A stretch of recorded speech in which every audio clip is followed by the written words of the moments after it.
hidrográfica no combate à crise hídrica. Eu queria lembrar a vocês que na quinta-feira, excepcionalmente, na quinta-feira agora, nós vamos ter uma palestra sobre introdução ao movimento político nacional. Vai ser de um federalista chamado Thomas Kollontai. Thomas Kollontai é um paranaense que é federalista. Ele, inclusive, é pré-candidato independente à presidência da República, mas, ao que parece, não vão deixar ele ser candidato. De qualquer maneira, não é um comício, nós estamos convidando ele para, não é uma função política, nós estamos convidando ele para vir conversar sobre federalismo. Tá? E isso é uma questão extremamente importante que eu acho que todos vocês têm conhecimento sobre isso, mas o Brasil, apesar de se chamar República Federativa do Brasil, não é uma República Federativa. Né? O controle praticamente total é do governo federal. Né? 70% dos impostos é governo federal, 20% estados, 10% município. Isso não é federação. Tá certo? Sobra dinheiro no governo federal e falta dinheiro realmente nos municípios e nos estados. Tá certo? Eu passei 5 anos da minha vida. Eu já tinha passado 5 anos morando em Nairobi, no Quênia, quando eu tive o programa das Nações Unidas do Meio Ambiente. Mas eu passei também 5 anos exilado em Brasília, no Ministério do Meio Ambiente. Eu vi a evolução que houve, sobrava dinheiro, e não foi à toa que depois que eu saí de lá, alguns anos depois, nós tivemos um governo que chegou a quase 40 ministérios. Sobrava dinheiro, criava ministério, criava cargo de comissão. Então, eu acho que nós precisamos reverter essa história. Eu acredito que essa discussão nessa quinta-feira seria importante, porque nós pretendemos depois, dentro do período em que nós temos autorização para fazer isso, nós pretendemos convidar candidatos a governador, como nós sempre fizemos, também alguns candidatos a presidente, alguns não vão querer vir, tudo bem, mas para que a gente possa, inclusive, aproveitando essa discussão que a gente vai ter nessa quinta-feira, também procurar conseguir compromisso com os candidatos à presidência, no sentido de que se faça a federação funcionar melhor do que ela está funcionando hoje. Okay? Muito bem. No dia 10 de julho nós temos uma palestra, terça-feira, 17h30, também importante, eventos históricos da disputa do pré-sal e a renda petroleira, que é o presidente da Associação dos Engenheiros, se não me engano, a EPET. Pois bem, queria lembrar também que no dia 25 de julho, dentro de uma reunião extraordinária do nosso Conselho Diretor, às 10h30 da manhã, nós vamos ter uma palestra sobre alimentação, que é um médico, o Dr. João Curvo, bastante conhecido, né? E que realmente eu já vi vários bons médicos dizendo que você é resultado daquilo que você se alimenta. Se você se alimenta mal, você vai funcionar mal. Se você se alimenta melhor, você vai funcionar melhor. Muito bem. Eu queria convidar, então, o nosso conferencista para tomar o assento, o Adacto, tá? O Adacto Ottoni, professor da UERJ. Eu vou ler aqui rapidamente o currículo dele. Ele possui graduação em Engenharia Civil, ênfase em Engenharia Sanitária pela UFRJ, se formou em 1982, pós-graduação em Engenharia Civil Marítima pela Universidade de Trondheim. É isso mesmo? Trondheim, na Noruega, 1985. Mestrado em Engenharia Oceânica pela Universidade Federal do Rio de Janeiro, 1986. E doutorado em Saúde Pública saneamento ambiental pela Escola Nacional de Saúde Pública, em 1996. Ele é atualmente professor associado do Departamento de Engenharia Sanitária e do Meio Ambiente da Universidade do Estado do Rio de Janeiro, coordenador do curso de pós-graduação Lato Sensu Engenharia Sanitária e Ambiental da UERJ, tem experiência na área de engenharia sanitária com ênfase em planejamento integrado dos recursos hídricos, atuando principalmente nos temas desenvolvimento sustentável, monitoramento ambiental, gestão de bacias hidrográficas, saúde pública, impactos ambientais e poluição hídrica. Vou parar por aqui, né, porque senão vou ocupar o tempo para outra palestra, mas de qualquer maneira nós já tivemos, está tendo um papo, o Adacto chegou um pouco antes da hora da palestra e nós estávamos conversando justamente sobre isso, sobre gestão de recursos, né?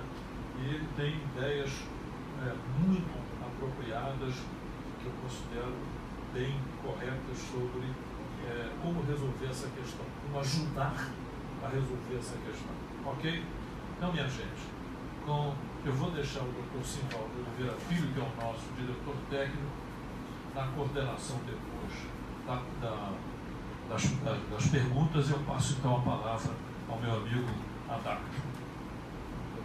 Muito obrigado. Boa noite, gente. Eu, antes de começar a minha palestra, eu vou passar um filmezinho sobre a situação de Nova York, do abastecimento da água de Nova York. Um filmezinho de 12 minutos, depois eu começo com a palestra.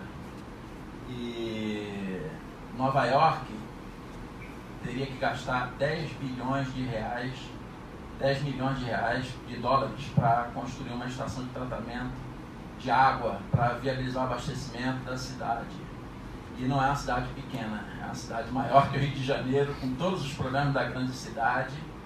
E eles então tomaram a decisão, ao invés de gastar os 10 milhões para despoluir o rio, vamos investir num projeto de produtores de água, né, para não deixar o rio poluir. Né? E o filme fala um pouquinho sobre isso, o filme do Globo Rural, que saiu uns anos atrás, e eu estou trazendo para vocês para depois começar a palestra. Eu vou sentar aqui para assistir o filme com vocês.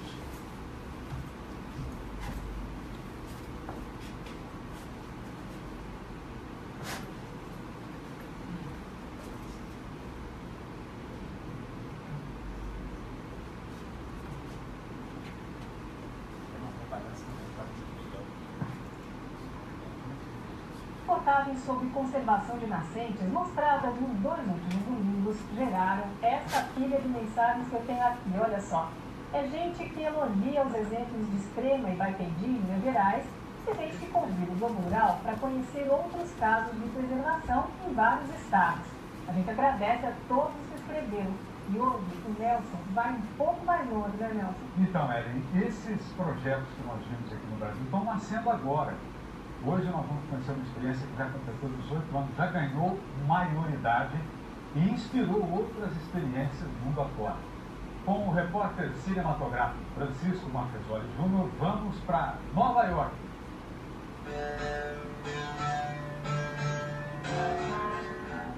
Nova York é dura na queda.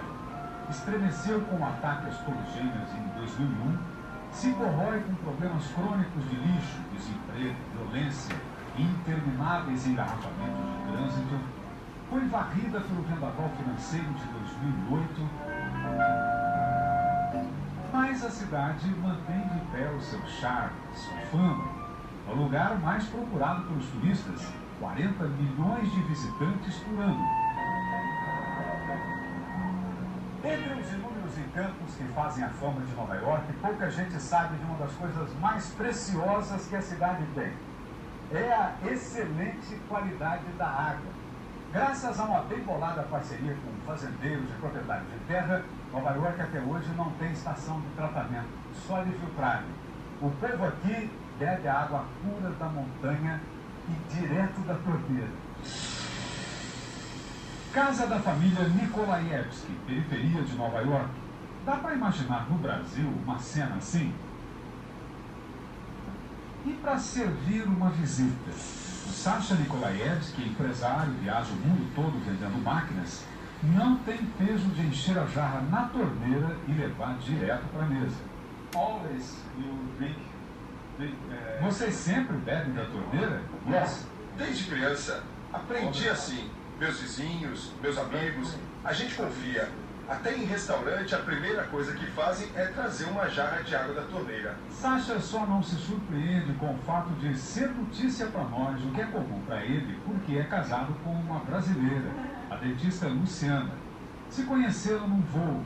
Ela morava na zona sul de São Paulo, onde a água tem um gosto forte por causa do pesado tratamento químico. E como é que a Luciana reagiu quando você ofereceu a água da torneira para ela?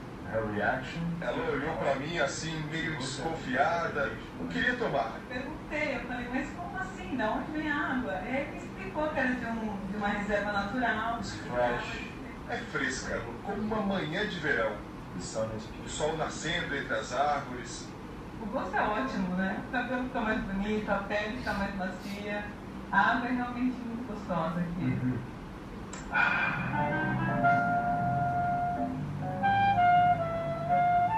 Para ver de onde vem, onde brota essa água lendária, nós deixamos a cidade de Nova York rumo ao interior do estado.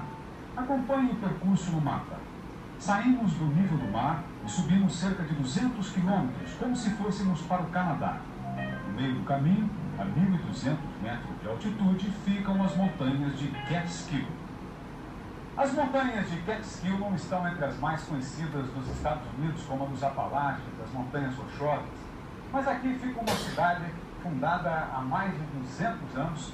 Olha aí a igrejinha ainda do século XVIII. É uma cidade pequena e que ficou famosa no mundo inteiro em 1969 pelo que aconteceu aqui. Na música, no comportamento dos jovens, representou uma revolução. Você se lembra do Festival de Woodstock? Foi o auge do movimento hippie. Mais de 400 mil jovens se reuniram aqui para ver apresentações históricas de rock.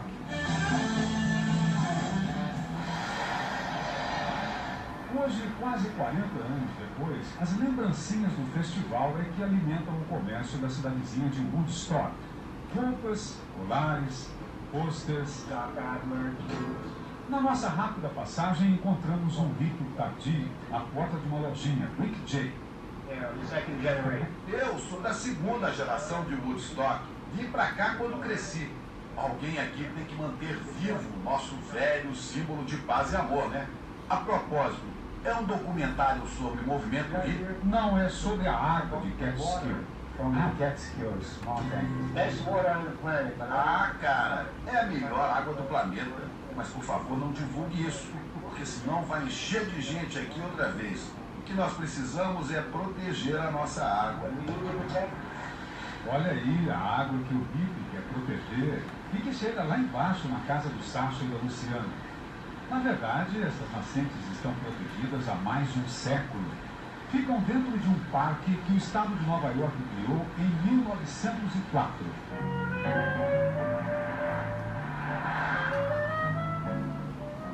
E dentro do parque, ao contrário do que acontece no Brasil, há várias vilas, cidadezinhas, tem mais de 50 mil moradores. As áreas de conservação convivem com a zona rural. Quem se ofereceu para nos apresentar os fazendeiros parceiros da cidade de Nova York é o engenheiro florestal Tom O'Brien. Hello, Nelson? Yes, Tom O'Brien. Prazer em conhecê-lo. Igualmente. Araújo. Yeah. Thank you for... Desculpe fazer você esperar aí. Sejam bem-vindos. Tom O'Brien é diretor executivo de uma coisa que não existe no Brasil. Não é uma ONG, uma organização não governamental, não é uma cooperativa, uma associação.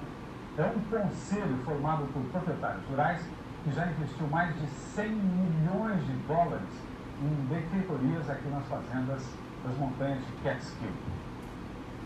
Basicamente, que tipo de benefício, Tom? What kind of benefits? The farmers? Yes. Many benefits. Muita coisa. São várias práticas de manejo. É um programa amplo que, ao mesmo tempo, preserva a água e melhora o desempenho da fazenda. Mas venha comigo no meu carro para você ver na prática o que estamos fazendo. Eu mexia com leite, mas desisti. Nossa primeira visita é ao Mr. Steve Reed, que tem 60 hectares, 2/3 de mata. No pasto, agora cria um gadinho de corte, vende lenha, mas a renda com que conta mesmo vem de 2 fontes. Pela reserva florestal, todo ano recebe da Prefeitura de Nova York cerca de R$10 mil. Sem esse dinheiro do programa, não sei o que faria para pagar os impostos. A outra fonte de renda vem do bosque, para onde Mr. Steve Reed nos leva. É uma árvore nativa da região. O nome desta árvore é Maple, tradução em português, bordo. Só que ela acabou ficando mais conhecida entre nós como árvore do Canadá. Veja a folha, de 3 pontas. Justamente a folha que aparece na bandeira do Canadá. Assim como um urso guarda gordura para passar o inverno, esta árvore armazena açúcar nas suas raízes para o momento da quebra da dormência, quando na primavera vai florar outra vez. E assim como da seiva da seringueira se faz látex, desta árvore aqui se faz o xarope mais consumido nos Estados Unidos. É uma árvore que dá açúcar. A gente ordenha a árvore num período bem curto, de fevereiro a março. É quando cai geada na madrugada, mas depois o dia esquenta e a seiva começa a subir pelo tronco. O filho de Steve Reed, Scott, conta que fazem os furos no tronco assim, enfiam neles umas chupetas e por gravidade ou bomba a vácuo aspiram a seiva. Ela segue por essa fiação até as caldeiras. Fervida como a garapa para fazer melado de cana, a seiva se transforma no delicioso xarope de bacon. Aquele melzinho que em filme a gente vê o americano pondo nas panquecas no café da manhã. This is what we call a sugar bush. Esta árvore é um esteio da renda de muitas famílias nesta parte dos Estados Unidos e do Canadá. O programa de conservação paga engenheiros florestais para orientar o produtor a tirar mais proveito do bosque. Antes da assistência técnica, porém, resolvemos os problemas de poluição de água que existem na propriedade. A fazenda do Mr. Steve Reed fica na cabeceira de um rio chamado Delaware, que mais abaixo dá nome a um outro estado americano. Nós estamos aqui em linha reta a 200 quilômetros da cidade de Nova York. Lá milhares de pessoas bebem desse ribeirão que passa aqui na porta da casa dele. Para garantir a qualidade da água, a prefeitura lá de Nova York pagou para ele um novo sistema de captação de esgoto que custou o equivalente a R$50 mil. Investimento que ele não poderia bancar sozinho. Nem em sonho eu conseguiria fazer o que construíram aqui. Essa tampa que você vê aí é de uma caixa de concreto subterrânea. É um pequeno tanque de captação, tanto da água de pia e chuveiro como das privadas. Daqui o esgoto é canalizado. Veja só a tubulação passando sobre o córrego. Vai para esta outra caixa maior. E desse ponto, ela é bombeada para o alto do terreno. Não se vê nada, pois está tudo enterrado. Mas deste ponto, o esgoto é alçado 100 metros acima. E só então é feita a descarga. Nessa distância, a sujeira é filtrada pelo solo, de modo que estará limpa quando cair no lençol e chegar ao córrego. A minha antiga fossa ficava na beira do córrego. Infiltrava de um jeito que não podia imaginar. Quantos sistemas de esgoto como este foram construídos nas fazendas daqui? Muitos, mais de 300. Se a casinha solitária de Steve Reed poluía, imagine as milhares de outras moradias que existem dentro do Parque do Catskill. Pois essas comunidades também entraram na parceria. Veja o caso do pequeno distrito de Andes, que tem 3 mil habitantes. Ganhou uma big estação de tratamento de esgoto. E até os custos de operação são pagos pela prefeitura lá de Nova York. E por que uma estação tão grande? Faz parte do acordo entre os governos daqui e de lá. A cidade de Andes só vai poder crescer até o limite da capacidade da estação de tratamento de esgoto. Quer dar uma olhada na descarga do esgoto tratado? Olha como a água sai. No próximo bloco, o empréstimo de pontes para a carreta não sujar o ribeirão quando tira a madeira das áreas de mananciais. O aluguel da beira do rio para o governo recompor a mata ciliar e o chiqueiro que não contamina.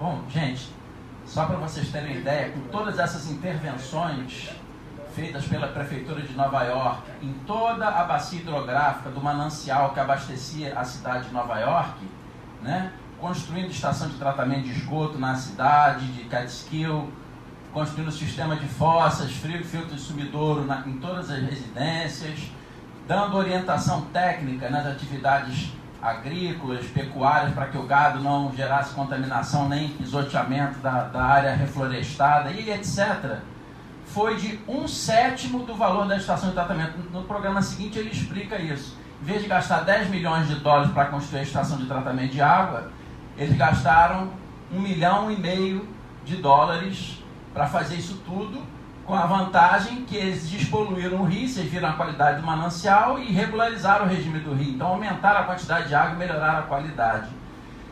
Dentro desse conceito é que eu vou procurar montar essa minha apresentação, que é uma realidade no Brasil, né? Problema da crise hídrica, né? Que eu queria exatamente abordar um aspecto para, às vezes, modificar um pouco os paradigmas do que se fala sobre crise hídrica. Crise hídrica não é só a falta d'água. Crise hídrica também é excesso de água. Enchentes cada vez maiores também são crise hídrica, porque geram destruição, geram morte, né, geram prejuízos à população e cada vez mais as enchentes vêm aumentando. Então, não há a menor dúvida que, independentemente do problema do aquecimento global, das mudanças climáticas, cada vez mais as nossas bacias hidrográficas estão cada vez mais doentes, né? E a degradação da bacia tem sido um dos principais responsáveis por esse agravamento da crise hídrica. As enchentes estão cada vez maiores porque a bacia está mais degradada. O que acontece com a bacia mais degradada? Aumenta a impermeabilização do solo, aumenta a poluição dos rios, os rios ficam mais assoreados e a magnitude das inundações vai ficando cada vez maior e essa água não fica retida na bacia. Então, cada vez mais o nível mínimo do rio está diminuindo. E um outro aspecto a abordar é o conceito de sustentabilidade ambiental. Cada vez mais nós temos que pensar na atuação do homem em harmonia com a natureza. Gente, se nós estamos com o risco de uma crise hídrica real, eu estava conversando com um grupo de engenheiros aqui da CAE antes, com o Dr. Haroldo antes, saiu agora a notícia, na semana passada na Globo News, que eu assisti, que o nível dos reservatórios já está com 49%, né? A preocupação, né, de se ter risco de escassez de água para esse ano ou para o ano que vem, se não vier chuvas suficientes, né? Então já está havendo a preocupação. Agora você imagine daqui a 10, 20, 30 anos que o consumo de água vai ser maior. Então nós temos que começar a acordar, porque o homem tem que começar a pensar de forma diferente em relação à natureza. Tem que pensar em preservar mais a natureza, preservar os recursos naturais, senão cada vez mais vai ficar mais difícil a vida para a gente e para as futuras gerações, porque nós dependemos do meio ambiente para a nossa sobrevivência. Então, eu queria deixar exatamente esse exemplo do filme de Nova York, que não é uma cidadezinha pequena, é uma cidade de grande porte, cheia de problemas e que nos deu o exemplo. O que nós precisamos é ter vontade política e não é a solução sustentável, não é a solução mais cara, né? O que está faltando é a sensibilidade dos nossos governantes e, obviamente, é muito importante nós, profissionais que trabalhamos na área ambiental, buscarmos esse tipo de solução para que a gente possa ter um mundo melhor para a futura geração, gerando menos impacto e, ao mesmo tempo, os benefícios que o homem necessita. Com relação à parte hídrica, eu fiz uma pesquisa, né, e peguei aqui nesse mapinha a região, né, do Nordeste brasileiro, que é onde tem menos precipitação pluviométrica, ou seja, tem menos chuva, né? E a gente vê bem claramente, aqui estão os índices de precipitação, não está dando direito para ler, mas que no sertão do Nordeste, nessas áreas mais claras, que é a área onde chove menos, né, você tem na faixa de 700 milímetros de chuva anual, de quantidade de chuva. E que nessas regiões mais escuras, você pode chegar até 3.000 milímetros nessa região do azul mais escuro, como tem no norte do Brasil, aqui na região litorânea. Isso é Nordeste. Então, você vai tendo uma variação de pluviosidade em diferentes áreas, né? E você tem áreas que você chega a 1.000, 1.500, podendo chegar aqui no litoral, áreas mais escuras, com a precipitação da ordem de 3.000 milímetros anuais, como está mostrado aqui. Agora, se a gente buscar aqui a região de São Paulo, onde ocorreu o racionamento de água em 2014, 2015, por conta da falta d'água nos reservatórios, eu tirei isso tudo lá do site da Sabesp.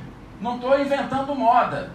Você vê que a média histórica em São Paulo está aqui, em verde. Está aqui, o gráfico em diferentes reservatórios de abastecimento de São Paulo. É 1.500, 1.200, mais de 2.000, é tudo 1.000 e tanto. Em média, a precipitação média anual na região sudeste é em torno de 1.600 milímetros anuais, certo? Isso aí é a média, não é algo novo, né?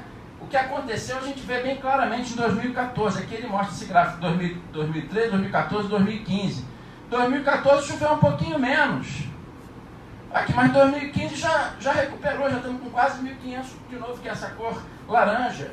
Então, a constatação em termos de dados é que chove e chove bem na região sudeste. Aí a gente vem aqui para essa figurinha e vê o que aconteceu em 2014. Né? Reservatórios secos, né? Como aconteceu em trechos do reservatório de Funil, aqui no Paraíba do Sul, em outras barragens, chegou no volume morto, que a gente sabe, né, Aracá, que volume morto é um volume que você não deve pegar, que é uma água de pior qualidade, mas tinha de ser usado porque não tinha água, né? E aí a gente pergunta, com essa montanha de chuva que caiu, 1.000 e tantos milímetros anuais, como que a gente conseguiu chegar nesse nível? E aí, aqui nós temos a foto. Isso aqui aconteceu em janeiro de 2015, em pleno racionamento de água em São Paulo, com água sobrando, gente morrendo, prejuízos enormes, água sobrando, indo embora para o mar. E aí, gente, fica a reflexão, né? Aquilo que a gente comentou, será que o problema da crise hídrica, no caso da falta d'água, é realmente falta de chuva, né? Isso que o Haroldo comentou aqui na apresentação é algo que tem que ser avaliado, né? Está se chovendo muito, as chuvas estão cada vez mais intensas. Além disso, a bacia está cada vez mais degradada também. Então, junto com esses dois fatores, a magnitude das inundações está aumentando, porque a bacia está mais impermeabilizada, os rios estão mais assoreados, os sistemas de micro e macro drenagem estão mais entupidos e menos capazes de escoar a vazão de água do escoamento superficial, e essa água vai embora. Gente, não adianta chover para ter água doce. Se não tiver a floresta, essa água vai escoar em direção ao rio, vai embora para o mar e é perdida, vai se transformar em água salgada. A natureza produz água doce pelos serviços ambientais fundamentais da floresta, que absorve essa água de chuva e infiltra. Então, eu queria exatamente abordar a necessidade de a gente entender o ciclo hidrológico, né? A água, ela não cai igualmente o ano inteiro, não é só aqui no Brasil, é no mundo inteiro. É claro que tem regiões que chove menos, né? Eu falei na região sudeste do Brasil que chove em torno de 1.600 milímetros anuais. No Arizona, chove 200. E lá não tem falta d'água. Como que lá eles conseguem viver? Porque lá eles têm uma política, eles se adaptaram a esse sistema de pouca chuva. Então, a gente tem que começar a repensar, né, o nosso meio de aproveitamento da água, que é só usurpar e sugar do rio, sugar, e cada vez mais as nossas bacias estão cada vez mais frágeis, mais susceptíveis, mais doentes, e perdendo a capacidade de produção de água. Essas coisas nós temos que começar a pensar. Eu discordo totalmente desse conceito de que nós podemos ter um problema de crise hídrica por falta de chuva, né?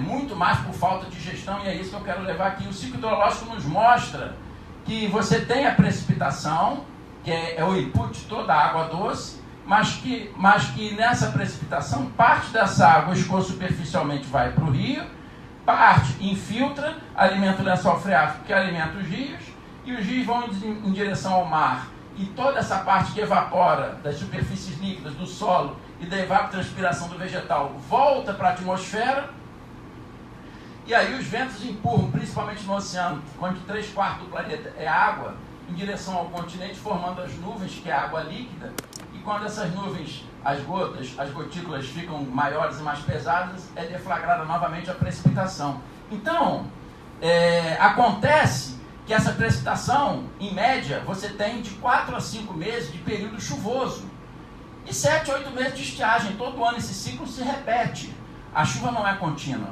Então, por isso que a natureza produz água doce. Nesses 4 a 5 meses de período chuvoso, a floresta segura essa água de chuva, infiltra e, graças a isso, ela garante a sua sobrevivência. Porque nesses 7 a 8 meses de estiagem que não tem chuva, por que a floresta não morre?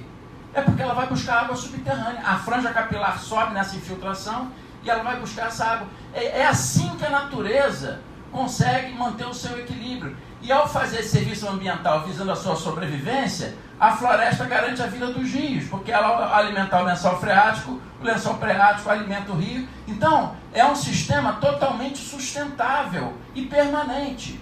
Então, quando o homem intervém, começando a desmatar, impermeabilizar, ele gera todo um desequilíbrio, né? Essa visão, esse trecho do ciclo hidrológico é que eu quero reforçar. Se a gente quer garantir, né, uma redução da nossa crise hídrica, tanto para controle de enchentes, quanto das inundações, como para a produção de água doce, nós temos que reforçar e valorizar o solo para reforçar essa parcela de infiltração de água, porque mesmo a bacia estando degradada, nós temos que investir nessa recuperação, né? Vocês me desculpem eu falar dessa forma, mas eu falo o que eu penso. Quem fala o que pensa, ouve o que não gosta, mas eu falo. Eu questionei arduamente a barragem do Rio Guapiaçu, né? Que o governo do estado queria fazer para resolver o problema da água da região lá de Niterói, São Gonçalo e etc., né? Uma barragem que ia inundar áreas férteis, grande parte dessa água ia ser perdida por evaporação, ia ser contaminada com aquele solo fértil, agravando o problema de eutroficação hídrica, ia gerar um prejuízo para o estado por conta da perda de produção agrícola, né? E desemprego dos trabalhadores, né? E, na realidade, para acumular água. Então, eu questionei isso no Conselho, no CONEMA, alegando outros tipos de intervenção de recuperação da bacia que está bastante degradada. E você recuperar essa capacidade de produção de água, investir em monitoramento, mas, infelizmente, o atual governo do estado ou constrói a barragem ou não faz nada. E não foi feito nada. Não fizeram a barragem, então está um questionamento. E, na realidade, nós temos um risco sério de abastecimento de água, e onde as bacias hidrográficas continuam degradadas. A gente pode depois levar esse assunto para o debate. Eu queria focar a importância do humus do solo. O humus do solo, na realidade, toda essa matéria orgânica que cai no solo, de cadáveres, troncos podres, folhas mortas, né? Há todo um processo de biodegradação pelos seres saprófitos, os seres decompositores, né? Os fungos, né? E as bactérias digerem na etapa inicial, e depois eles servem de alimento para os vermes protozoários, e depois servem de alimento para os pássaros, para os ratos e etc. E na realidade há todo um trabalho de biodegradação onde essa matéria orgânica se mineraliza, e você tem não existe poluição numa floresta equilibrada, apesar de existirem resíduos. Há todo um processo de reaproveitamento do material, e é um processo totalmente autossustentável. E o humus do solo é uma grande esponja de água. Então, quanto maior a espessura desse humus, mais retenção de água de chuva existe na época de chuva. Então, como é que a natureza produz água? Né? O humus retém, essa esponja de água retém a água de chuva, as raízes dos vegetais formam fissuras no solo e durante o período de chuva, você vai infiltrando aquela água e recarregando a água subterrânea. Então, se o homem começa a desmatar uma área preservada com floresta, né, a primeira coisa que acontece com a chuva é o carreamento desse humus, e esse humus vai todo embora para o rio, e a perda de humus do solo reduz essa capacidade de retenção de água de chuva, aumenta a impermeabilidade do solo, gera uma perda de fertilidade do solo, uma compactação do solo, consequentemente o solo tende a ficar com menos capacidade produtiva e a produzir menos água. Se ao contrário, né, você tem uma valorização do solo com o aumento dessa camada de humus, você aumenta a produção de água no solo, dessa água de chuva, desses 1.600 milímetros que caem na região sudeste, você conseguindo reter isso e infiltrar, efetivamente você está contribuindo para controlar as enchentes na época de chuva, e essa água fica guardadinha no reservatório da natureza. É algo que dentro desse conceito da sustentabilidade ambiental eu venho pregando muito, que esse conceito que se tem de saneamento, de gerar o resíduo e descartar, é um conceito totalmente sem sustentabilidade ambiental. Os nossos esgotos sanitários, né, praticamente, você tem basicamente esgoto sanitário, é fezes e urina, resto de comida você pode aproveitar, e água, você pode aproveitar quase tudo. E o nosso lixo urbano, 50% em média, é o lixo úmido, que é os restos de comida. Então, se você pega o lodo de um esgoto sanitário e um lixo úmido de uma cidade, e ao invés de ficar descartando isso em aterro, onerando o tratamento do aterro sanitário na estação de tratamento de Chorume, né, e gerando riscos enormes de vazamento de chorume, como tem acontecido tanto no aterro de Nova Iguaçu, como tem acontecido no aterro de Seropédica, que são grandes bombas relógio, esse material rico podia estar sendo aproveitado de forma estratégica para fazer reaproveitamento de área degradada.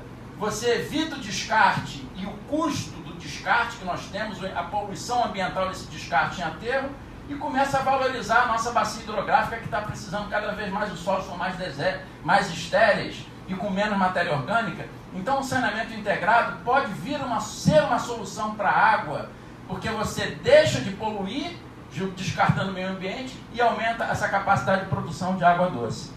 Então, essa figurinha mostra bem claramente que não fui eu que fiz, está na bibliografia técnica sobre o assunto, que nosso manancial de água normalmente é um rio. Mas dá para vocês verem bem claramente que o principal alimentador do rio é a água subterrânea.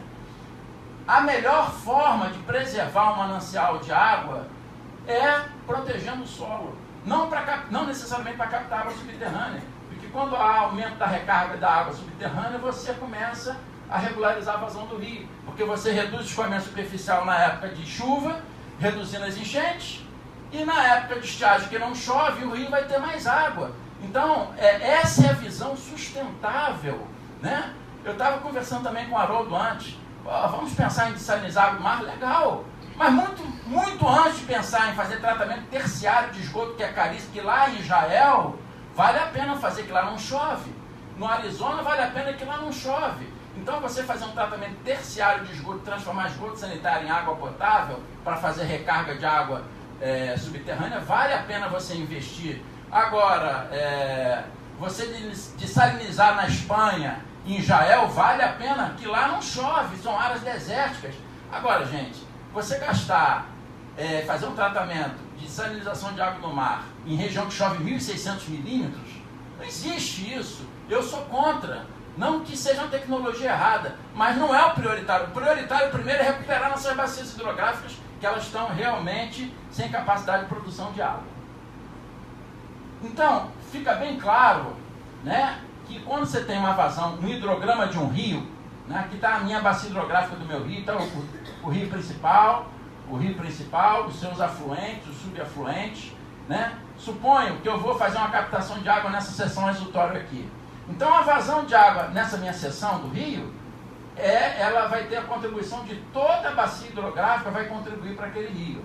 Então, o hidrograma do meu rio, ele vai ter duas parcelas básicas. O escoamento superficial, que é o deflúvio DS, e o escoamento subterrâneo na época de chuva, no meu TC, nesses 4 a 5 meses de período de chuva. Aqui está o iatograma, que é o gráfico de chuvas. Então, você tem duas parcelas. Então, qualquer ponto de vazão de um rio, então, por exemplo, esse ponto aqui tem uma parcela de DS, uma parcela de DB1. Esse ponto aqui tem uma parcela de DS, uma parcela de DB1. Está abaixo dessa linha pontilhada é o DB1, que é a alimentação subterrânea do rio. Na época de estiagem, nesses 7, 8 meses de estiagem, aqui está a curva de restrição do hidrograma, a única alimentação do rio é o DB2, é o deflúvio base. Por isso que o rio não some, o rio não desaparece, porque apesar de não estar chovendo, quem alimenta o rio é a água subterrânea.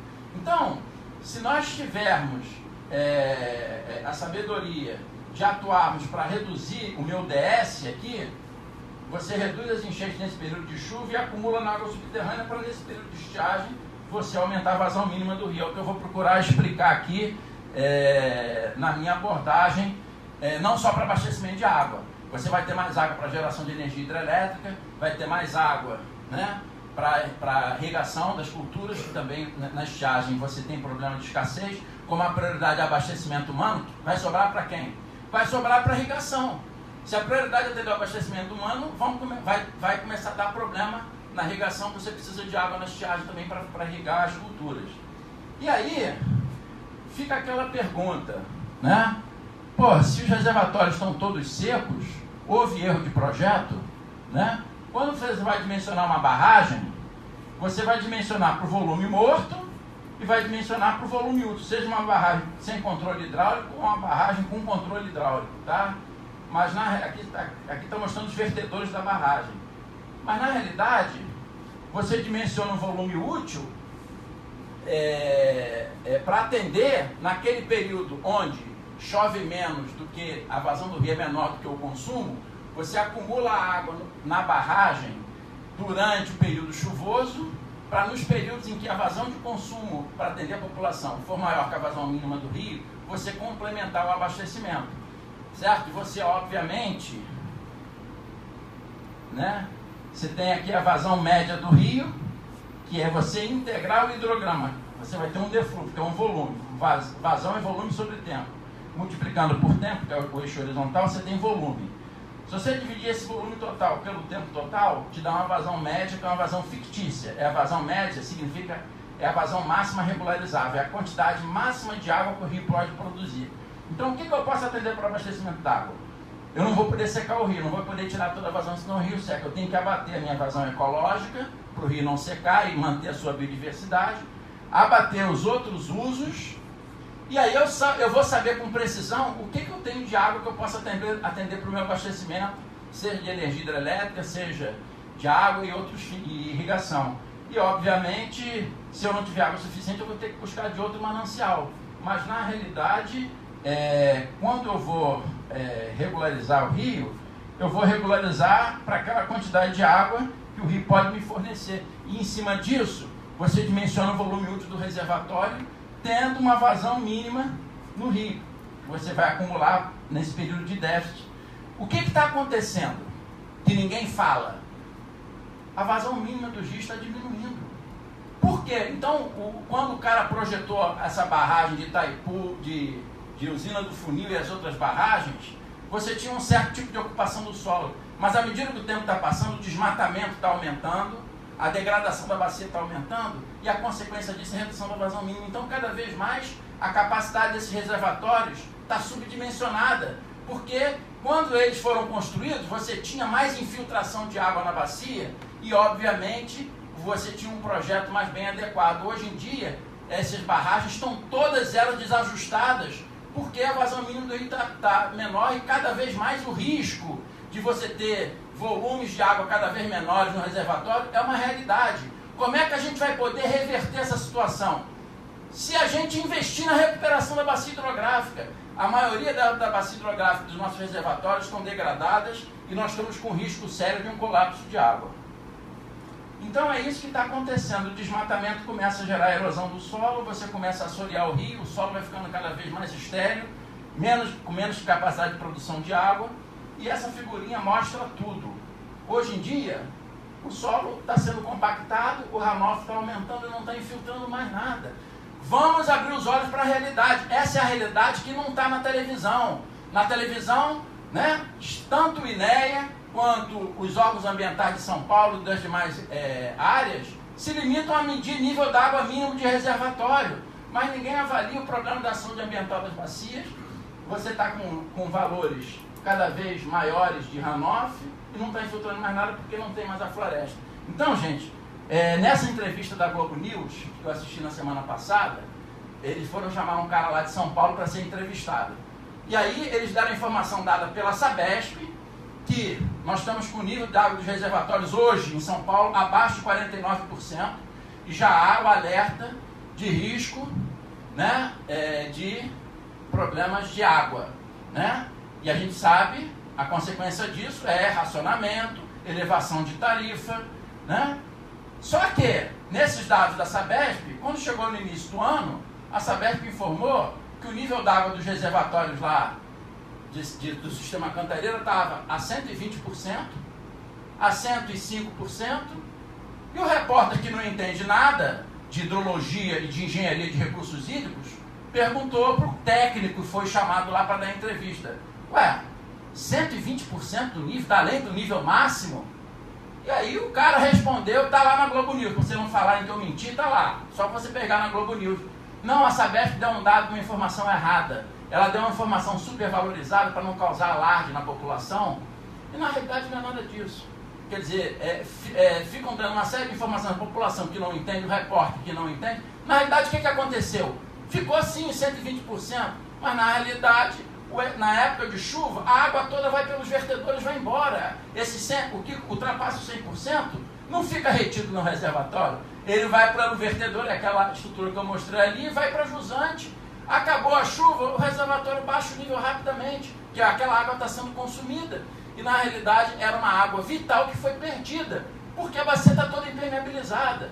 E aí, ao invés de se explicar a realidade, ou é por desconhecimento, ou você está querendo realmente proteger, né, o órgão de saneamento lá de São Paulo, dizendo que ele quer evitar alarde e ficar dando informação errada, e não é. 120%, tecnicamente, excesso de água vai para o vertedor, que todo reservatório tem que ter um vertedor para verter o excesso de água. Foi o que aconteceu, isso neste ano, início desse ano. Choveu e foi água vertida, e agora já estamos com menos de 49%. E aí, gente, você achar que nós estamos com risco de falta d'água, agora, tem algo que ninguém fala. Vocês sabem qual foi o período em que a Sabesp mais faturou em toda a sua época? Foi em 2014, 2015, com racionamento. É nessa hora da tragédia que os maus gestores aproveitam para realmente resolver ganhar dinheiro. E aí é isso, a Sabesp faturou o mais possível, como acontecer nas enchentes na região serrana, que o poder público não faz o seu trabalho, deixa até a tragédia e vem aquela obra de emergência, sem licitação, verba superfaturada. Infelizmente, me desculpe a sinceridade, falta vontade política para resolver o problema. Então, eu vou mostrar aqui mais algumas figuras, né? É a situação da bacia hidrográfica do sistema Cantareira. Esse sistema o principal sistema que abastece a cidade de São Paulo, né? Aqui está a bacia hidrográfica.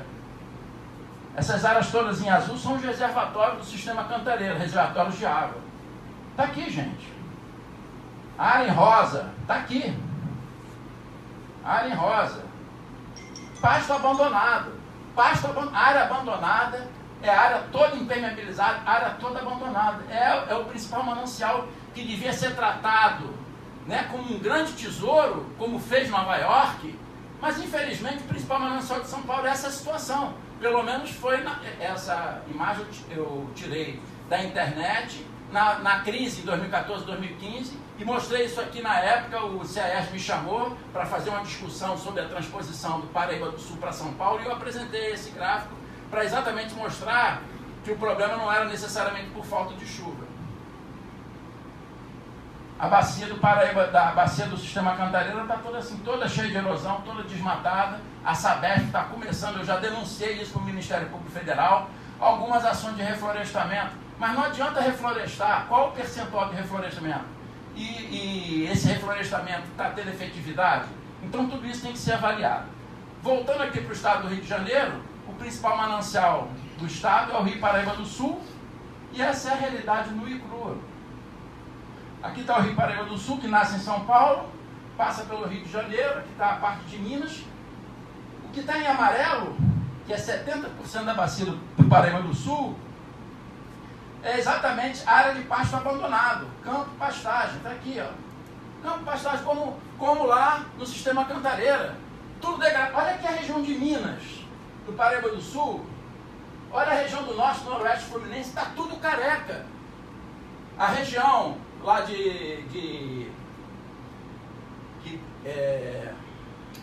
aquela cidade Norte Fluminense, Itaperuna, que tem enchente todo ano. E problema de falta d'água todo ano. Está 98% desmatada. Então a solução que o governo do estado quer fazer para resolver o problema de enchente é fazer transposição de vazão, gastando uma obra caríssima. Graças a Deus o Ministério Público Federal impediu essa obra, né? Mas o que se precisa é recuperar a bacia hidrográfica. Esses rios não têm capacidade de produção mais de água. Quando chove dá enchente, quando acaba a chuva o rio fica sem água. É isso que a gente tem que acordar. O problema aqui não é, eu concordo que pode ter uma influência das mudanças climáticas, pode ter um problema efetivamente que está gerando uma alteração na precipitação e etc, chovendo mais, né? Pode, mas não é o principal, está na cara que o principal problema, a principal prioridade é recuperar a saúde ambiental da bacia hidrográfica, e você vê a quantidade de vegetação primária é mínima e alguma coisa de vegetação secundária, e é isso que tem que ser corrigido. Aqui está a nascente do Paraíba do Sul, também está toda careca, como vocês estão vendo, na área de nascente Jacareí. Aqui está uma foto da bacia do Paraíba do Sul, para vocês terem uma ideia. A vegetação toda retirada, é assim, tudo careca.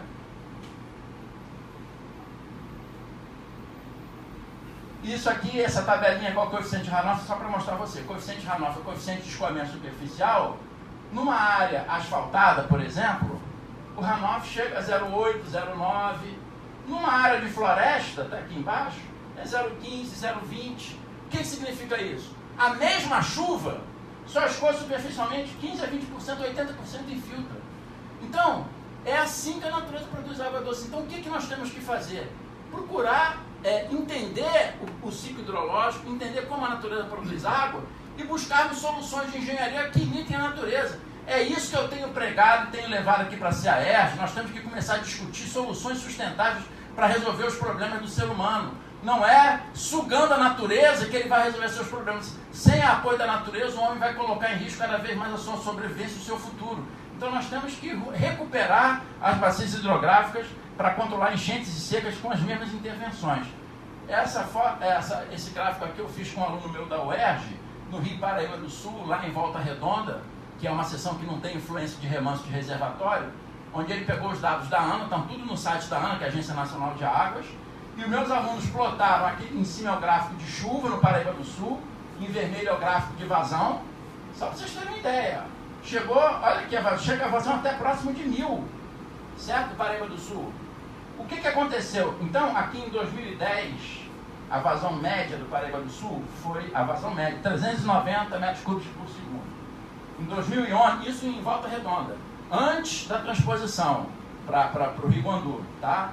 Em 2011 chegou a 370, depois foi para 340, depois foi para 290 em 2012, que choveu um pouco menos, a vazão média do rio. Depois foi para 320. Então, na realidade, com a crise de 2014 e 2015, que choveu um pouco menos, mas sabe quanto que chegou a vazão mínima do Paraíba do Sul em 2014, 2015? Chegou a 110. 110. Se essa água que choveu nos anos anteriores tivesse sido adequadamente retida na bacia, eu não tenho a menor dúvida, você teria pelo menos 200 metros cúbicos, teria uma crisezinha hídrica, teria, mas muito mais atenuado, você talvez nem sentisse o problema da crise hídrica. O que acontece é aquilo que eu mostrei para vocês, a bacia do Paraíba do Sul está assim. É isso que acontece, e isso é que tem que ser corrigido se a gente realmente quiser controlar as enchentes cada vez maiores aqui nas nossas cidades e os riscos de um racionamento de água cada vez mais real nas próximas décadas e talvez nos próximos anos. E aí, gente, a gente tem que ouvir, eu peguei isso porque eu ouvi agora outro dia, já estão botando bandeira vermelha de novo na luz. Ah, por quê? Porque o nível d'água dos reservatórios já está mais baixo, tem que usar termoelétrica, tem mais custo. E aí, é a população que está pagando o pato novamente. Como São Paulo teve que pagar o pato da bacia toda degradada, com o racionamento aumentando a tarifa e a Sabesp aumentando o seu faturamento, o governo, negligente com as nossas bacias hidrográficas, cada vez mais os reservatórios sem água que geram energia hidrelétrica, ao invés de corrigir o problema, é fácil, aumenta a tarifa. Vamos pegar a termoelétrica gerando dano ambiental e o problema cada vez mais não vai se resolvendo. E as autoridades estão deixando o circo pegar fogo porque tem uma justificativa. É na tragédia, na emergência que você usa esses conceitos e que já viraram rotina, a população pagando. Isso, no meu entender, né, não é que eu não queira pagar, mas com essa montanha de chuva, chovendo 1.600 milímetros, você tem que pagar tarifa, porque não tem água em reservatório, é brincadeira. Mas é a realidade, e isso é a realidade do Brasil, que não é só na região sudeste que isso acontece. Bom, para terminar a palestra, agora vamos buscar as soluções. Então, as soluções para o problema, obviamente as soluções sustentáveis, elas são válidas para qualquer área, seja na área de gestão de resíduos, seja na área da gestão urbana, seja na área da gestão da água.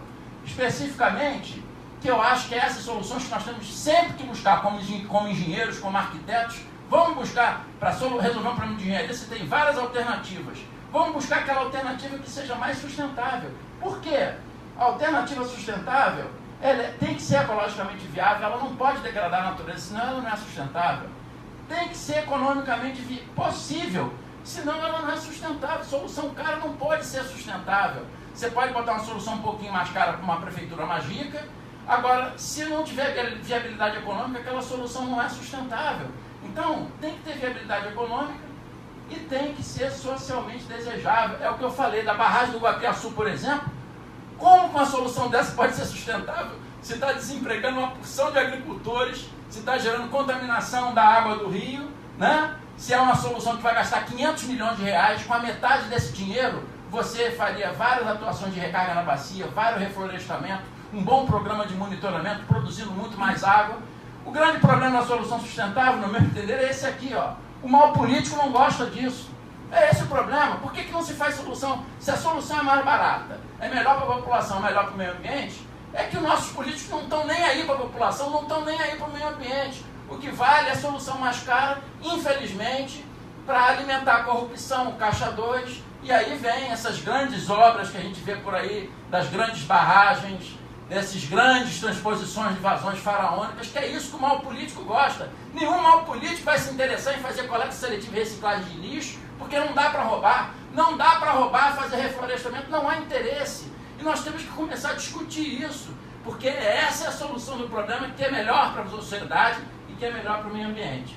Vamos lá. Então, já estou no final aí, já com as minhas proposições.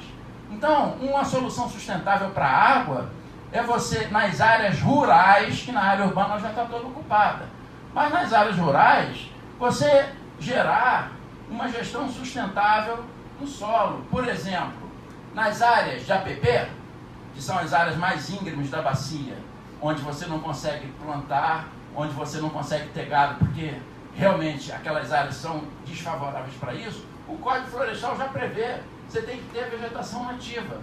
Mas se a área já está desmatada, junto com o reflorestamento, vamos implementar soleiras de encosta, onde você vê aqueles grandes grotões no morro, carregando erosão, começar a construir soleiras para barrar essa erosão e segurar o escoamento da água para não erodir aqui embaixo e reter o sedimento.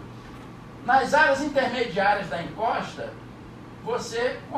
é sempre bom fazer o reflorestamento com valas de infiltração para infiltrar água de chuva. Então você evita a erosão e essa água vai alimentar o lençol freático. Agora, se no teu terreno começar, não é uma APP, e você quiser produzir alimentos, você pode muito bem fazer agricultura intercalada com essas valas de infiltração, porque essa água aqui vai aumentar a umidade do solo, inclusive aumentando a produtividade agrícola e evitando o carregamento de pesticidas dos fertilizantes da tua agricultura, e o que é favorável. Então dá para você ter uma prática agrícola sustentável, onde você intercale com infiltração de água da chuva no período chuvoso, toda a tua área que você está usando para a agricultura.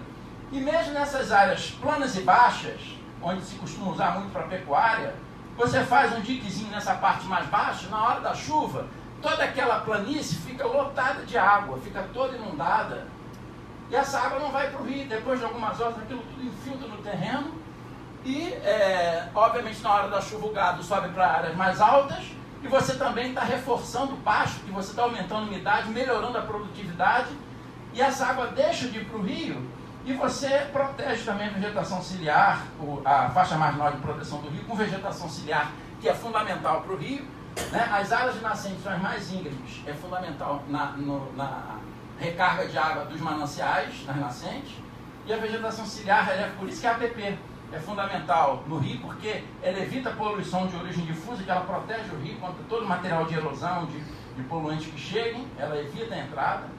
Ela, na hora da enchente, ela gera uma amortização da propagação da onda de enchente, ela reduz e retém um pouco de água, e obviamente ela cria um microclima fundamental para o rio, para a parte de biodiversidade. Então, são atuações totalmente sustentáveis.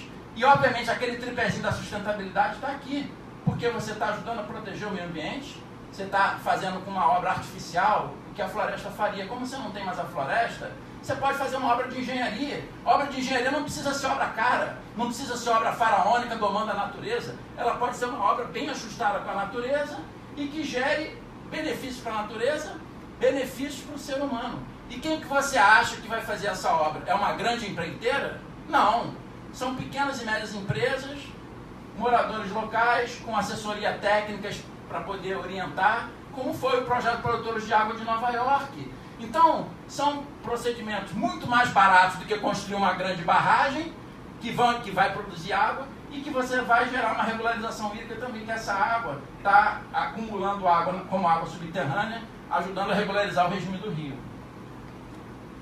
Lá no Arizona, que o clima é desértico, lá chove menos de 200 milímetros por ano, como eu falei. Então, lá no Arizona, eles fazem outorga, eles vão no órgão ambiental e pedem uma outorga para poder fazer uma bacia de recarga. E o órgão ambiental dá. Por quê? Lá eles têm essa visão de que aquilo ali vai valorizar o terreno dele, essa água toda vai infiltrar numa área de deserto. Você pegar e infiltrar essa água toda. Então, e o órgão ambiental sabe que essa recarga vai ser fundamental para o rio. Essa água fica retida na bacia. Então, uma obra dessa muito mais barata e toda gotinha de água de chuva é aproveitada, nada é perdido. E apesar de chover 1/10 do que chove aqui na região sudeste, eles sabem conviver com o problema da seca. E aqui outros exemplos de indução no Arizona de várias bacias de recarga com projetos aprovados no órgão ambiental competente para infiltração de água de chuva. Em áreas que são impermeáveis, você pode fazer canais de derivação de uma área para outra e encaminhar para áreas mais permeáveis para infiltrar tudo, quer dizer, não se perde nada. O Teófilo, meu irmão, que a Rosa conhece, né, fez doutorado lá em Tucson, no Arizona, e eu tive essa oportunidade de ir num campo verdejante com facas holandesas, gordinhas, em pleno deserto, tudo irrigação por gotejamento, a água do bebedouro dos currais é tudo coberto para não evaporar, o gado sabia que ali tinha água, botava o focinho e bebia. Quer dizer, você conviver com a escassez de água. Por isso que eu digo, com essa quantidade de chuva que nós temos aqui, você ter um problema de crise hídrica é lamentável, porque é o total descaso com a nossa bacia hidrográfica, como eu citei para vocês, e falta total de gestão. Olha aqui essas manchas de uma bacia de recarga nessas áreas planas que eu comentei com vocês. Aqui é a mancha. A água chega até aqui. Tudo isso aqui é um campo de infiltração, uma bacia de recarga, e essa água toda infiltra no terreno, evitando enchente e sendo acumulada na bacia hidrográfica. Aqui é um exemplo, uma fotografia da Embrapa de uma vala de infiltração numa área aclivosa para poder infiltrar água. Essa água está deixando de ir para o rio e sendo infiltrada de forma artificial. E a gente pode também fazer, gente, intervenções na calha, certo? Então, por exemplo, se você pegar nessas regiões da bacia hidrográfica, nos trechos médios e altos da bacia, e começar a fazer o que a gente chama de soleiras de admitância, são soleiras permeáveis que permitem a passagem da água, mas na hora de uma onda de enchente, ela gera um efeito de admitância. Imagina um canal que tem uma propagação de uma onda. Se você bota obstáculos nesse canal, o que vai acontecer? Vai acontecer um efeito de admitância. Aquele obstáculo vai retardar a propagação da onda de enchente e vai reduzir o pico da enchente. Então, o objetivo dessas soleiras de admitância é fazer um trabalho similar. Essa foto aqui eu tirei de um trabalho lá na Europa, feito de restauração e revitalização de rios, onde eles, de forma estratégica, é tudo implantado pelo homem. começa a implementar obras nesses trechos médios e altos para justamente gerar esse efeito de admitência numa enchente, de amortecer essa energia do rio e reduzir esse pico de enchente com obras simples, que não geram impacto negativo no rio e que são obras altamente importantes para você ajudar com obras de calha. Agora, você pode implantar, obviamente, numa bacia urbana, o que a gente chama pequenas e médias barragens de cheia, aí para controlar enchente em cidades que tem um efeito similar. Você segura a água com um pequeno reservatório, no reservatório de cheia com um orifício embaixo, para não deixar concentrar a vazão naquela parte baixa ali.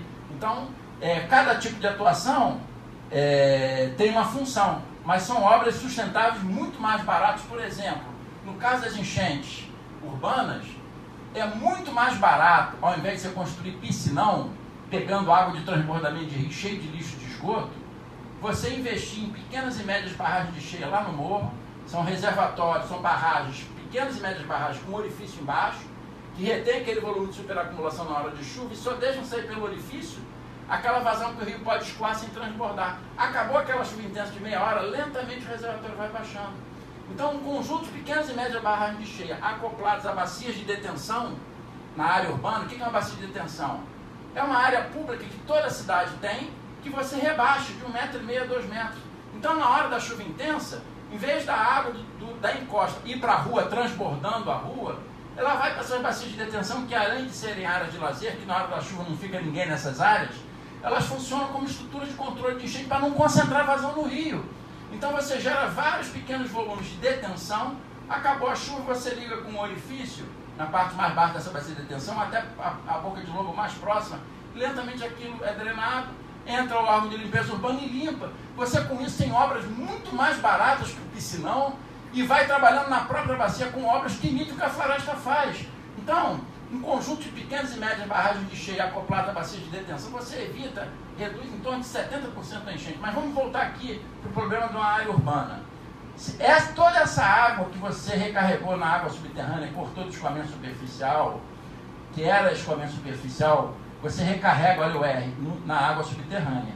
Então o meu DB1, o DB1, ele tem um acréscimo de delta DB1 por causa da recarga. Então, você, no período de chuva, o DB1 aumenta, no período chuvoso, e no período de estiagem, o DB2 também aumenta em delta DB2 por conta da recarga que você fez, você gerou um aumento.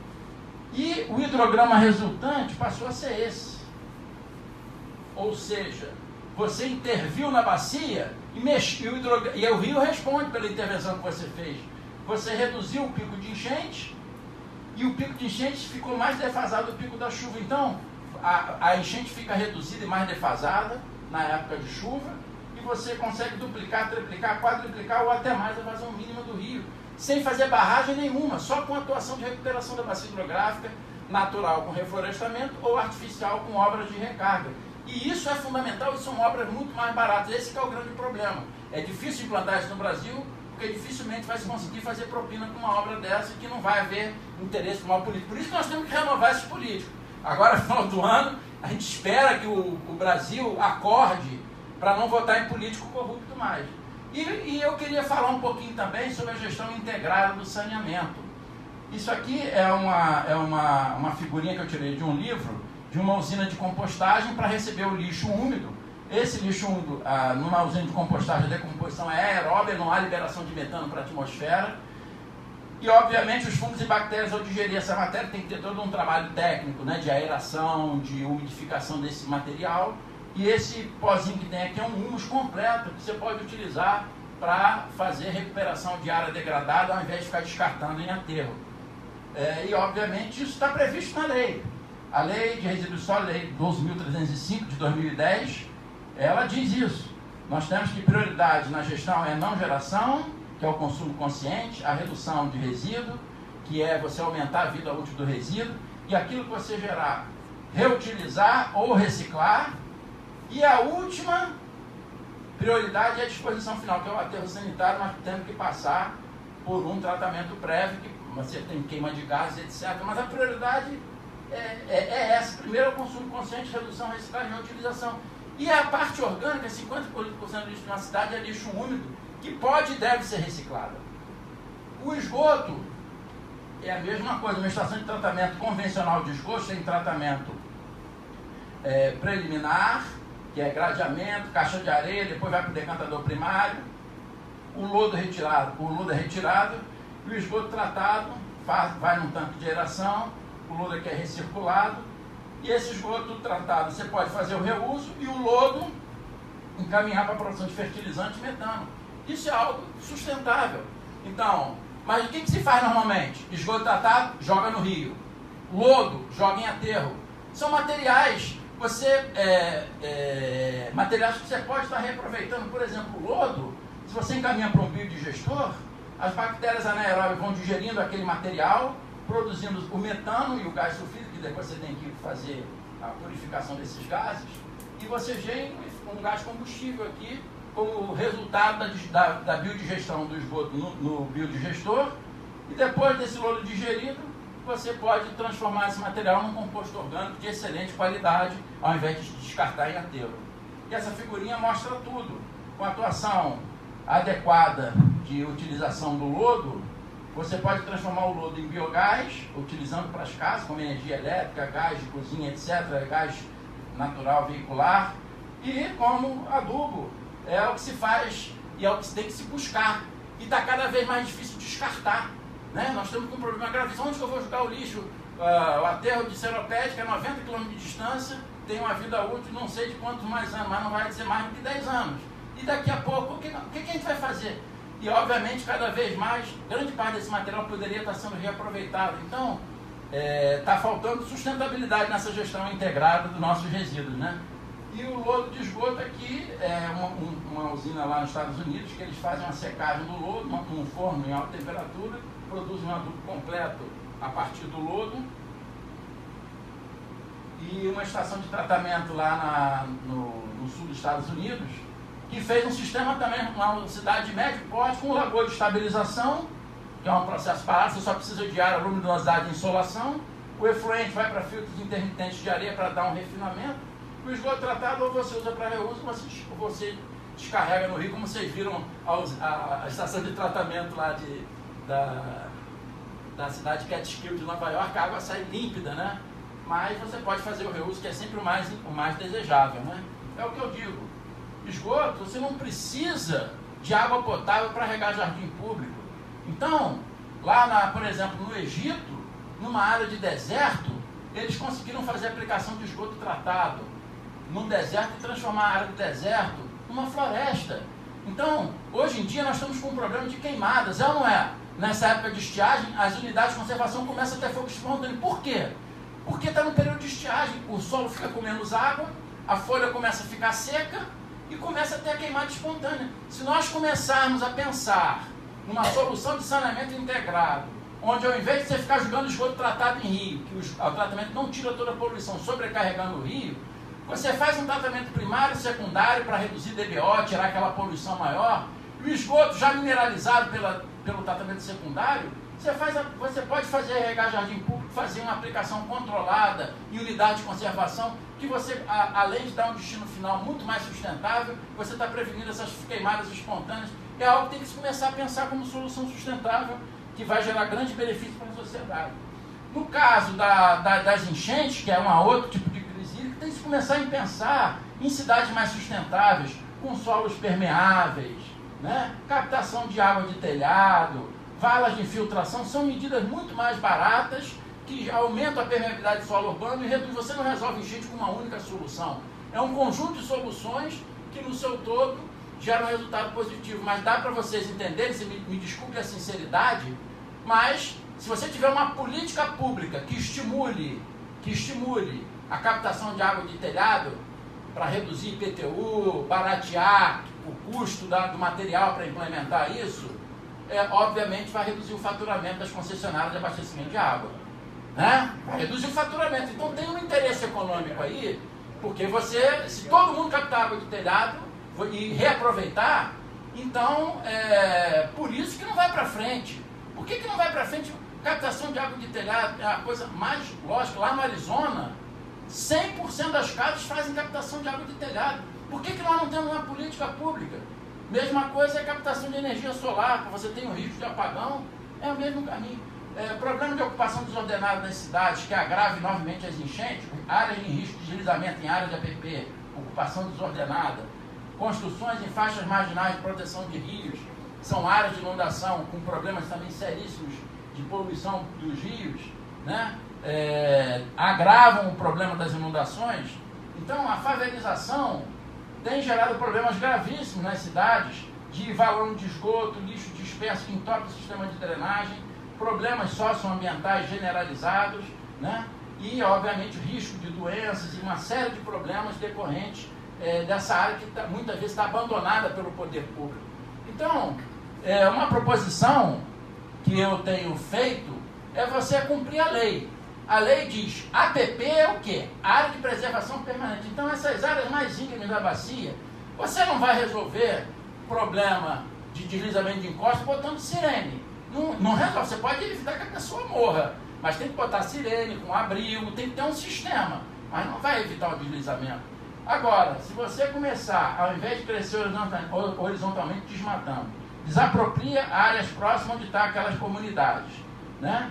E cresce verticalmente com prédios de baixa renda, mas com infraestrutura de água, com hidrômetro, sistema de esgoto, drenagem, coleta seletiva de lixo, você começa a dar dignidade para essas pessoas que vão pagar suas contas, você tira aquelas ocupações regulares dessas áreas íngremes, nas áreas que não são de APP, você vai urbanizando, é muito mais fácil coletar lixo e esgoto numa área que não seja íngreme, porque tem mais facilidade de acesso. Agora, vai coletar lixo lá numa área íngreme, você não consegue. Normalmente, nessas áreas de favela, é tudo cheio de vazador clandestino de lixo, porque ninguém vai descer o morro para jogar o lixo no sopé, que é o que a Conlube quer, não vai fazer.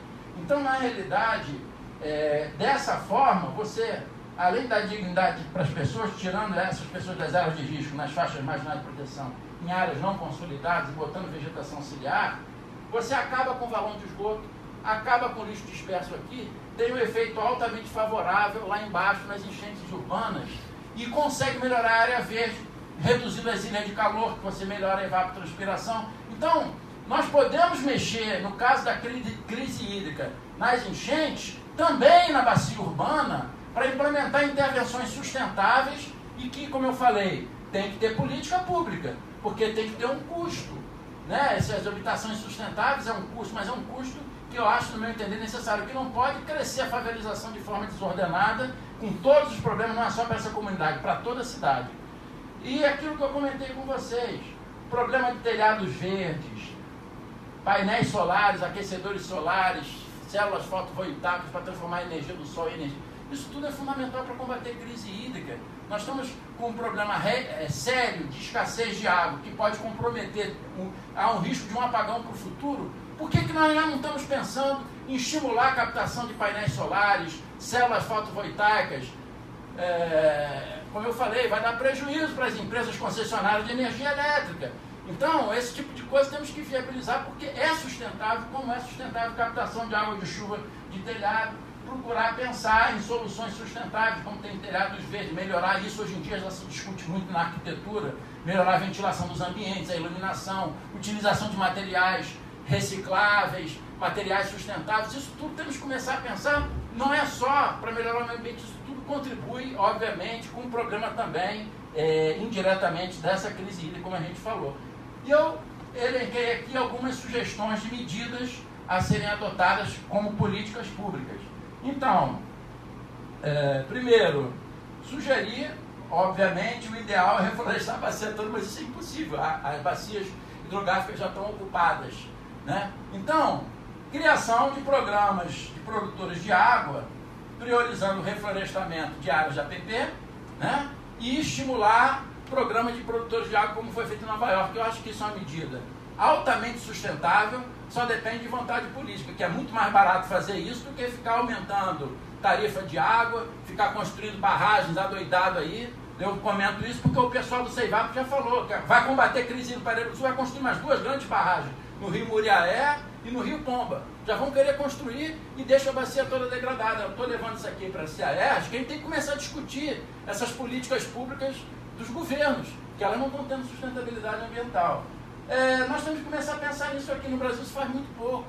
Obra emergencial de recarga de água subterrânea, como a gente viu lá, mostrei lá no Arizona, eles fazem, porque lá não tem água, lá não chove.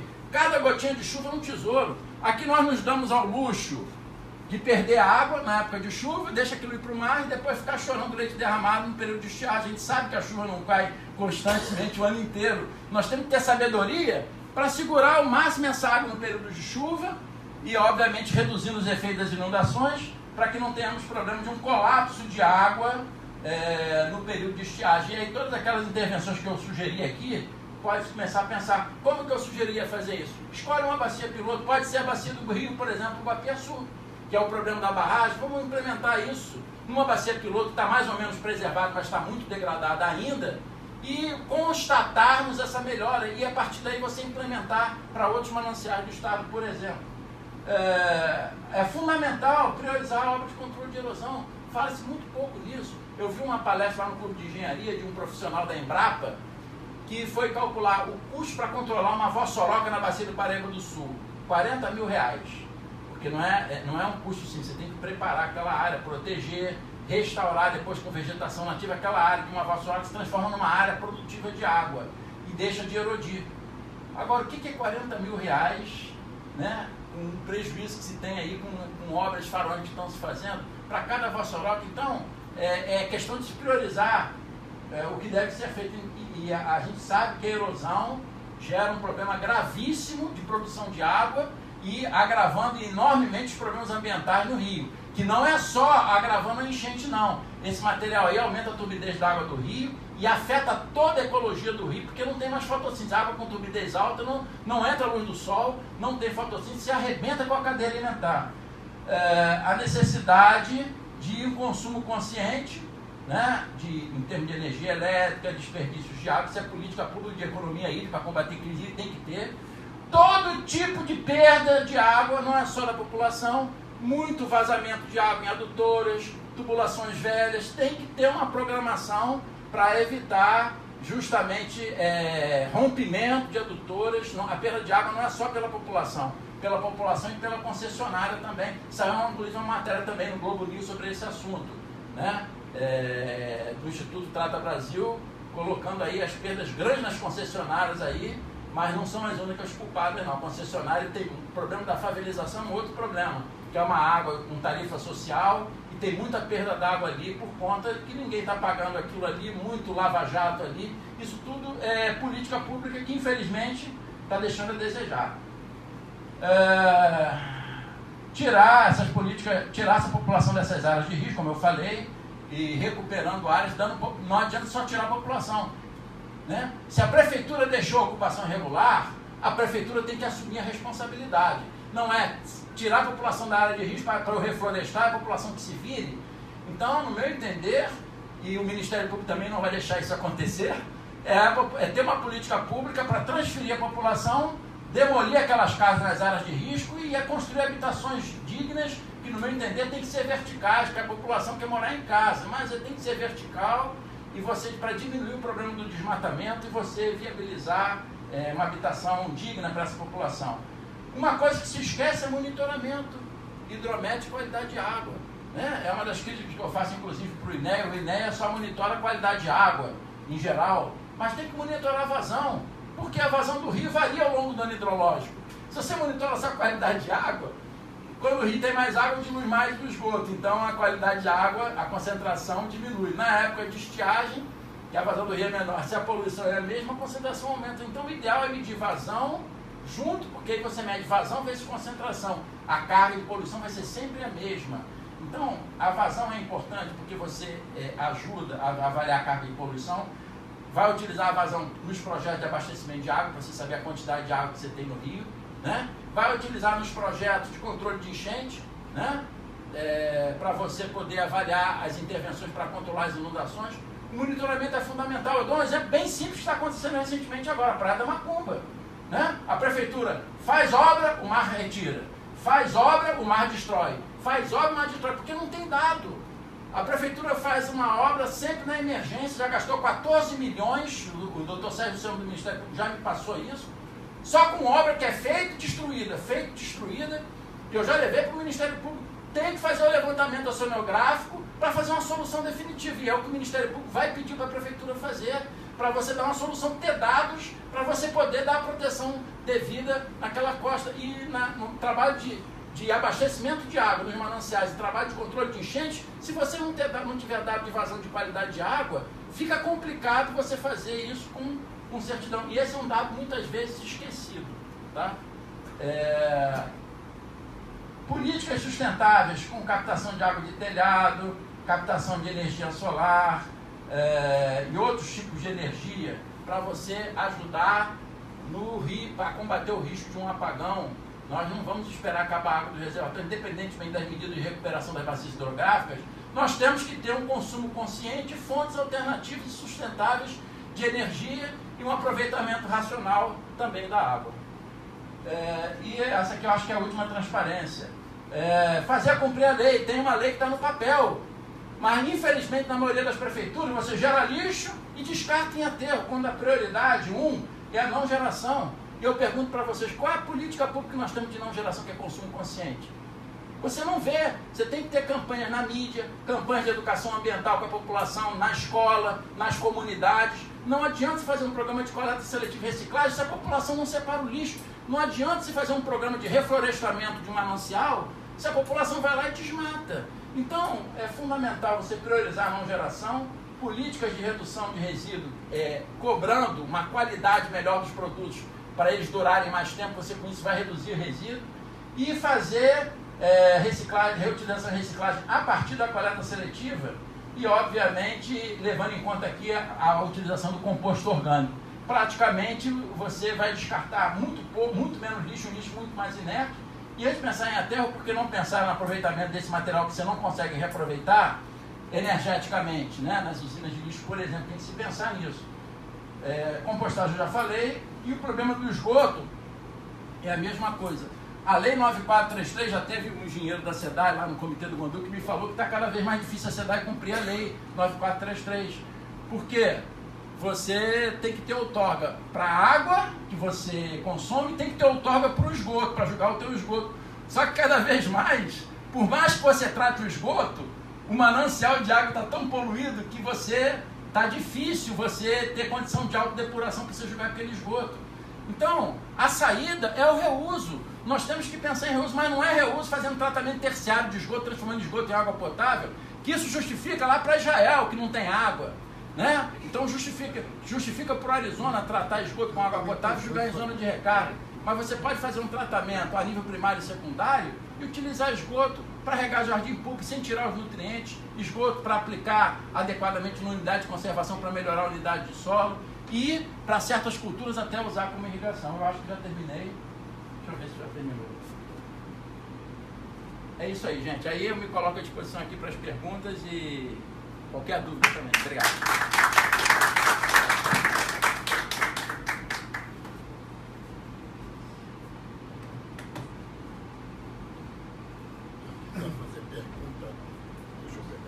Isso. Quer o microfone aqui?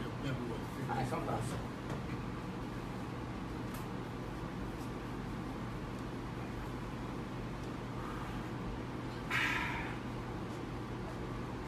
Alguma pergunta? Todo mundo satisfeito? Essa questão também está tendo questão da pressão dos estuários, vai ter penetração de água salgada. Está acontecendo isso também? Vai ter o Olha, lá nos Estados Unidos, várias barragens que foram construídas, o homem começa a sugar a água da natureza para atender o seu abastecimento, e cada vez mais ele está reduzindo a vazão dos rios, e os estuários lá estão secando. Então a justiça está mandando nessas barragens captar menos água para soltar mais água para o estuário, e esse é um dos maiores problemas. Com essa utilização desordenada da água, os estuários estão secando.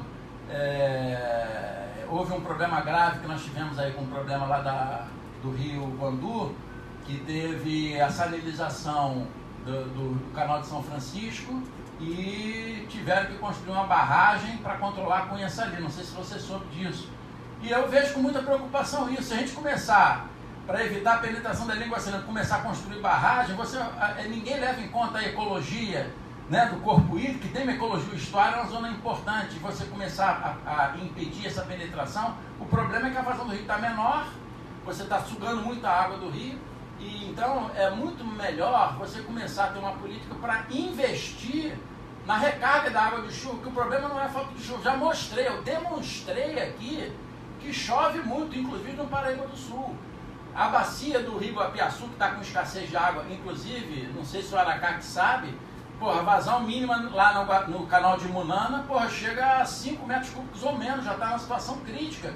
Só que na bacia, naquela região do Guapiaçu, de Cachoeira de Macacu, porra, chove 2.000 milímetros por ano, chove muito. O que acontece lá? Choveu, fica tudo inundado. E quando chega no final da estiagem, lá para agosto, setembro, o canal de Munana começa a ficar sem água, ficar sem lâmina d'água.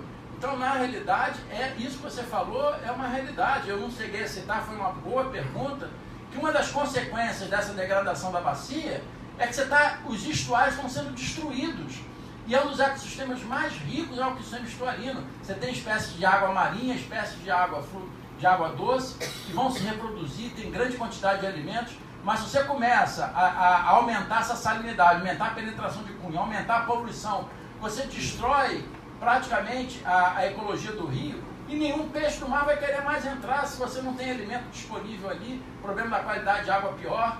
E esse é um ponto que, no meu entender, o INEA tinha que priorizar. Uma outra crítica que eu faço aqui, aproveitando aí a tua pergunta dos estuários, por exemplo, o monitoramento ambiental que se faz pelo INEA aqui no estado, nessas áreas que sofrem influência da maré, no meu entender, não tem muita representatividade você coletar a amostra de rio, que sofre influência da maré, que não seja no período de baixa mar, concorda?